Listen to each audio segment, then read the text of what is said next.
Destaques do setor de segurança deste final de semana. Pois é, nós começamos aí o setor de segurança de hoje falando sobre um resgate a vítimas de queda na trilha próxima ao topo do Morro do Baú, em Ilhota, onde 2 helicópteros do Corpo de Bombeiros se mobilizaram para resgatar essas 2 pessoas que caíram ali uma trilha no Morro do Baú. O acidente aconteceu em local de difícil acesso próximo ao topo do morro e foi na manhã deste sábado. Uma mulher alegava sentir dores na região do tórax e na perna. Já um homem que estava junto sofreu uma fratura na perna. As idades e nomes das vítimas não foram divulgados. Eles foram resgatados e receberam atendimento em área segura. O bombeiro resgatista tirou as vítimas do local do acidente, descendo do helicóptero amarrado em um cabo, como você acompanha aí nas nossas imagens. Inicialmente, a primeira vítima foi resgatada e depois a segunda vítima foi retirada do local, ambas conduzidas ao hospital.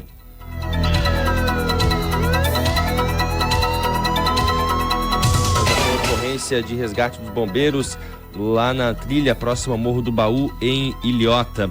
Também tivemos ocorrência em Navegantes, um crime brutal que chocou a cidade nesse final de semana. Na tarde de sábado, a Polícia Militar foi acionada para atender a uma ocorrência de duplo homicídio no bairro Machados. 2 mulheres foram encontradas sem vida, com múltiplos ferimentos de faca no pescoço. O ex-companheiro de Raquel Hostins confessou à Polícia Civil ter matado ela e Karen Salomão por ciúmes. O crime aconteceu em Navegantes. As 2 foram encontradas mortas, nuas e ensanguentadas. Uma das vítimas estava no quarto e outra nos fundos da casa. Elas estavam com esses múltiplos ferimentos de faca no pescoço. O homem foi preso ainda na manhã de domingo.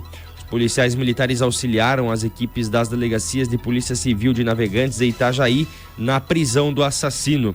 Ele foi encontrado na casa dele tomando banho. De acordo com a polícia, ao atender a porta, foi possível ver cortes recentes no tórax do indivíduo.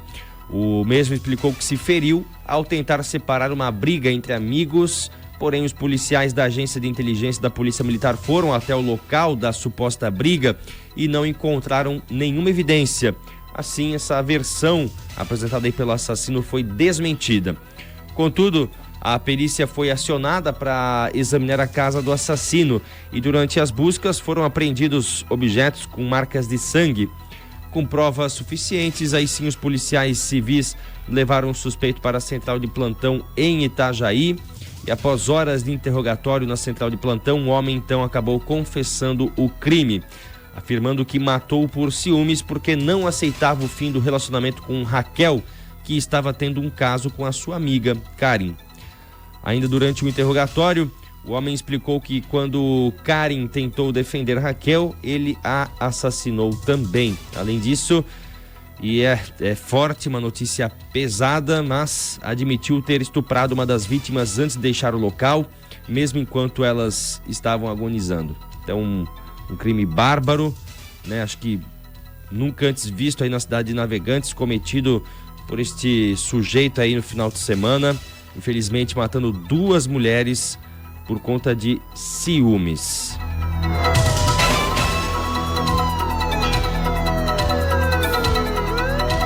Em Mafra, uma garrafa de bebida foi motivo de uma briga que acabou na morte de amigos.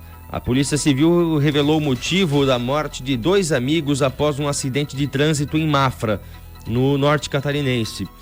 Jefferson Dietrich morreu preso às ferragens no local de uma colisão que aconteceu em 24 de maio. Isso aqui foi tudo trazido, né, para nós nesse final de semana. Já o motorista Jean Tiago Elias conseguiu sair do veículo, mas foi agredido por um grupo de homens. A investigação concluiu que uma garrafa de bebida causou a briga entre as vítimas e o grupo de homens e que as agressões resultaram na morte de Jean. De acordo com o delegado Eduardo Borges, 4 pessoas foram indiciadas pelo crime de lesão corporal seguido de morte. A pena pode chegar a 12 anos.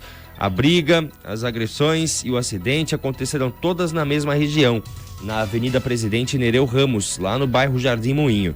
Câmeras de segurança flagraram já uma briga generalizada em um bar da via, né, momentos antes aí do acidente. Você acompanha comigo o momento em que se inicia a briga generalizada no bar. Você está acompanhando nas imagens. Aí, após essa primeira confusão, o Jean e o Jefferson saíram do estabelecimento em um carro de luxo, uma Mercedes-Benz. De acordo com relatos, os dois saíram em alta velocidade pela avenida. O carro então perdeu o controle quando passou por uma faixa de pedestre e colidiu com a traseira de um caminhão estacionado. O veículo seguiu por mais alguns metros até parar totalmente quando atingiu uma mureta. Aí, em vídeos que circulam na internet ainda, é possível ver um momento em que Jean está a pé, e você acompanha comigo agora na parte superior aí da imagem. Jean está a pé do lado de fora do carro, logo após colidir com a mureta. Então um grupo de homens chega próximo à vítima e começa a agredi-lo. O Jean ainda tenta fugir, acaba caindo próximo do carro e as agressões continuam, até que ele consegue aí se levantar e fugir. Apesar de Jean ter saído do veículo após o acidente, o carona Jefferson Dietrich morreu preso entre as ferragens do carro de luxo. Já Jean foi encontrado morto a 100 metros do local da colisão, próximo ao trevo ali da BR-116. De acordo com a investigação, as severas agressões resultaram na morte de Jean. As vítimas, Jean e Jefferson, tinham 31 e 28 anos, respectivamente.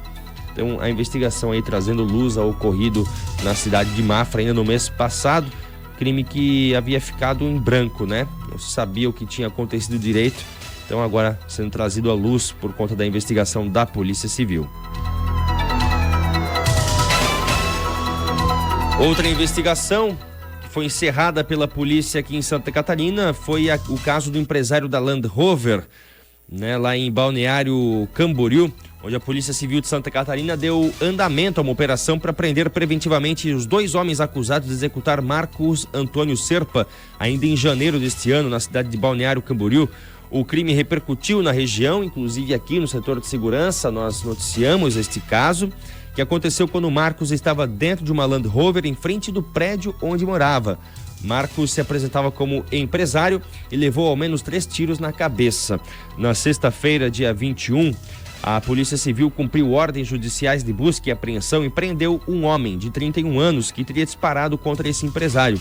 O segundo suspeito, que teria acompanhado e direcionado o executor durante o crime, não foi localizado e é considerado foragido. A operação, considerada como a segunda fase da investigação relacionada ao caso, contou com o apoio das polícias civis do Paraná e de São Paulo, sendo os mandados cumpridos nas cidades de São José dos Pinhais, no Paraná, Registro, em São Paulo, e Cajati, também em São Paulo. O suposto mandante do crime, um homem de 27 anos, já havia sido preso na primeira fase da investigação, que aconteceu em maio desse ano. Como apurado, o crime foi encomendado a 2 homens, com o objetivo de acabar com a dívida de cerca de R$60 mil que o mandante tinha com a vítima. De acordo com a Polícia Militar, a vítima, esse empresário, já tinha passagens policiais e atuava como agiota. Utilizava aí de violência ou graves ameaças para cobrar os clientes. Com a identificação de todos os envolvidos no caso, a Divisão de Investigação Criminal de Balneário Camboriú informou que o trabalho investigativo foi finalizado.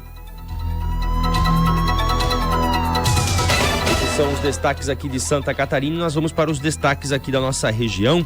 Em Pomerode, a Polícia Militar deteve neste sábado pai e filho portugueses que teriam apresentado documentos falsos durante a abordagem. A ação aconteceu após policiais flagrarem o filho, o motorista do carro, dirigindo sem cinto de segurança. A habilitação que foi apresentada para a PM pelo filho era supostamente do país de origem, ou seja, lá de Portugal. A Polícia Militar então entrou em contato com a Polícia de Portugal, que informou que o modelo de habilitação do país era diferente daquele apresentado. Depois foi confirmado que se tratava de um documento falso. O pai, então, que estava junto no carro, disse que possuía uma habilitação para assumir a direção, mas não estava portando ela naquele momento. Os policiais solicitaram outro documento do homem. Quando ele pegou a carteira, os PMs viram a mesma habilitação falsa apresentada pelo filho. O veículo, então, Ford Ka, foi levado ao pátio da Polícia Militar. Os pertences de pai e do filho foram detidos, inclusive o pai e o filho foram detidos.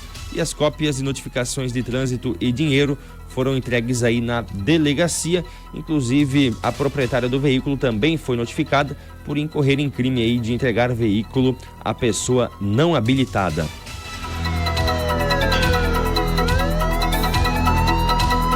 Também a ocorrência dos bombeiros voluntários de Lontras, que atenderam uma saída de pista na BR-470 no dia de ontem, por volta das 16h30, 4h30 da tarde. Ali na margem esquerda, na curva do Paredão, né, quilômetro 128 da BR-470. Quando os bombeiros chegaram no local, as guarnições fizeram buscas por vítimas dentro e fora do carro, mas não encontraram ninguém. Foi feita sinalização na via e acionado a Polícia Rodoviária Federal para os procedimentos cabíveis. Trabalharam então na ocorrência o Corpo de Bombeiros Voluntários de Lontras e Polícia Rodoviária Federal. Saída de pista de carro, sem nenhuma vítima encontrada no local. Meteram o pé. E na noite de ontem, em Ascurra, incêndio no estabelecimento Salgados Paulina, né? Quem é da região aí já conhece o local. Na BR-470, quilômetro 90, no bairro Estação. Isso foi por volta das 8 horas da noite, quando os bombeiros voluntários de Ascurra, Piúna e Rodeio foram acionados para atender a este incêndio aí no estabelecimento comercial. No local, o incêndio foi uma área de fritadeiras, queimando e comprometendo a estrutura do prédio, sendo executado os devidos protocolos para acesso, combate e extinção dos focos. Para o combate, inclusive, foram utilizados 4.500 litros de água aproximadamente. No atendimento estavam envolvidos os bombeiros voluntários de Ascurra, Apiúna e Rodeio. Apesar dos danos, né, terem comprometido a estrutura aí da unidade, não houve registro de vítimas neste incêndio aí nos Salgados Paulina, na cidade de Ascurra.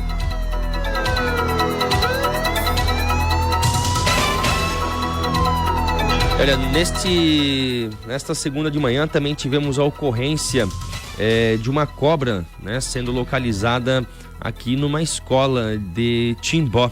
Nós temos mais informações dos bombeiros militares e vamos passar aqui para você o áudio que os bombeiros militares encaminharam aqui para o repórter Cultura em relação a esta cobra que foi encontrada em um colégio aqui de Timbó. Vamos acompanhar. Bom dia, senhores. Tudo bom? Cabo Jacob do Corpo de Bombeiros de Timbó. As equipes de plantão aqui nós deslocamos até ali na rua Frederico Schumann para atendimento ali um animal peçonhento, né, em escola.